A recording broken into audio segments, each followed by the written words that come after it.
I want to talk Manchester United with you, Dean. They've been linked with Gyökeres from Sporting. Would he be the answer for them?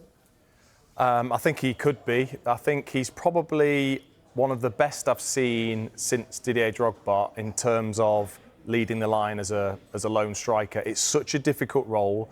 It's really changed over the last decade or so of what's required of you as an out-and-out striker on your own. Goals maybe haven't been as important to a lot of teams that play with that player. That player, has to create space for the wide players to be the threat. But what he brings is this incredible physicality, ridiculous work ethic, developed his game at Coventry, which I saw signs of him leading the line so well with a team that wasn't at the top of the league, by the way. And then he's gone to Portugal and he's been sensational. And he's at that age where he's just really starting to understand that role, probably now feels the stature that you maybe need to go to a club like Manchester United where the expectation is so big. I honestly think it could be perfect in terms of what they require from that player. I think he's one of the best, certainly in Europe, at leading the line on his own. Is there a worry, though, because he's never played in the Premier League, that it might not be the place for him? No, I don't think so. I think he's played in England. The Championship is no easy league to play in, and the requirements physically for that league that you've got to go through. So I don't, and I think the development and how quickly he's developing, and more probably still to come, I don't see why you wouldn't just look at him. And I'm surprised there's not more clubs that are clamouring to get his signature, because I think he's only going to get better. And that position in particular now requires a certain talent to lead the line, I think, anyway. Dharmesh, when he played for Coventry, you could have got him for £21 million. Why didn't clubs come in? Is it just snobbishness? I wouldn't say snobbishness, but how many top Premier League clubs actually go to the Championship and recruit? That's my point. Sometimes you'll find that they would want that player, if they're keeping an eye on them, they almost take that calculated risk. We'll have to pay a little bit more, but we're going to need to see a little bit more, because the Championship might not be enough for him to make that jump to a top Premier League team and into the Champions League. It's the Portuguese league, number one. His record has been incredible, but also you've got to remember that he was scoring goals in the Champions League, scored a hat-trick against Manchester City as well in the Champions League last season. So he has shown that he can do it at that level. And if you're looking at United in particular, clearly Ruben Amorim is a huge admirer of him. He's worked under Amorim before. He knows that formation. So for United, you're asking Dean the question, is he the answer?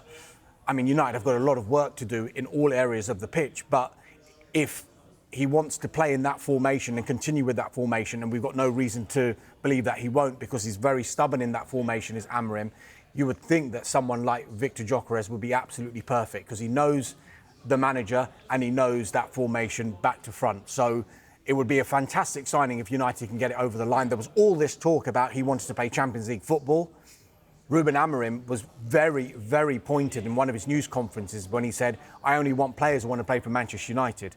It doesn't matter if we've got European football or not. If players are saying, I want to move to a Champions League club, I don't want that player to come to United. And I think he meant that regardless of whether United were in European football or not. He wanted them to come because it's Manchester United. So it'll be a test now of United's pull. But I just wonder whether the likes of Cunha and possibly Brian Mbeumo coming as well, whether that kind of signing can attract a player. I don't know if Dean's got a comment on that. When you see, if you're 50-50 about joining a club and then you see the kind of recruitment a club is making, and you think, oh, right, they're going somewhere here. I want to be part of it. Yeah, I mean, it's normally one of the first questions you ask when you go and see the club and the manager is what are your ideas? Certainly as a slightly arrogant striker, you want to know who is going to supply you, and whether you're looking to bring in other players, or is it going to be the players that are currently there? I mean, there are so many other facets that you think about when you're making a move, but as a striker, certainly,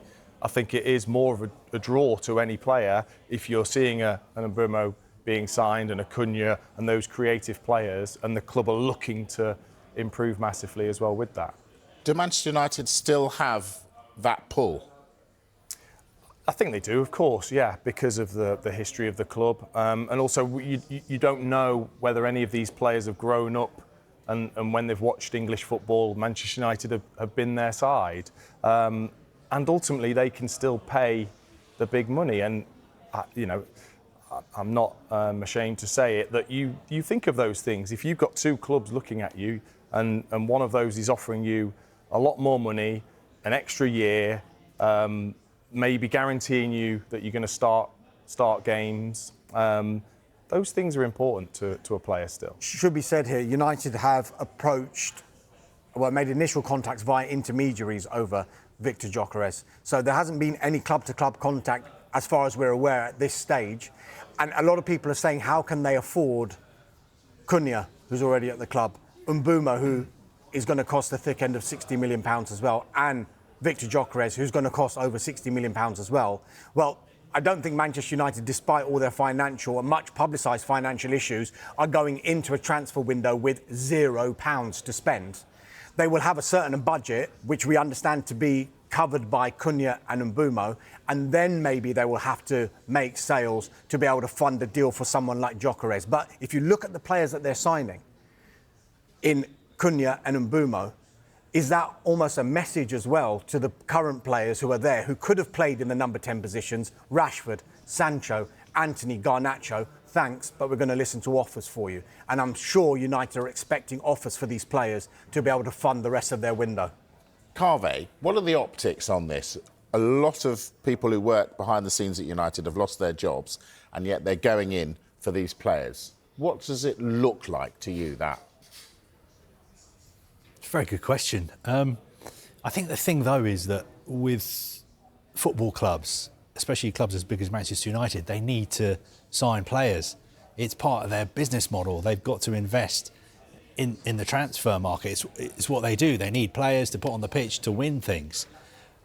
So if I was somebody who worked at Manchester United and I'd been made redundant after I'd worked there for decades and decades and decades, yes, I would have mixed feelings this summer when I see that they are spending millions and millions of pounds on new players. But that is the way the modern football business works. I think INEOS have gone into Manchester United and brought in management consultants, and they've been told that, look, these are the cuts you can make going forward. The club needs to be much more efficient, and to do that, we have to make these people redundant. It's really sad what's happening at Manchester United and what's been happening there for a long time. But INEOS feel they have a plan to make things better. It's going to take time. It's not going to take just one window, but they believe that they're on the right track. And if you're a United fan, I suppose you've got no option but to put your faith in them. Dean, how long has Amorim got, do you think, to turn things around? I think a lot does depend on the recruitment, the ins and outs, because it's clear that he's trying to fight against certain players being at the club and wanting to change that playing squad to suit his style. And he's been so clear about that. He's even said in interviews that the ownership knew that this was the way I wanted to play and I am not going to deviate from that. Well, if the ownership believe in him, then they try and give him the players that will suit that system. Then if we all see that and we see the players that have come in that he can use in that system, then, after 3 or 4 months, if you're seeing nothing at all when you've spent that money and helped the manager, then of course the pressure's going to be on because of the expectation of the football club. And he'll know that, though.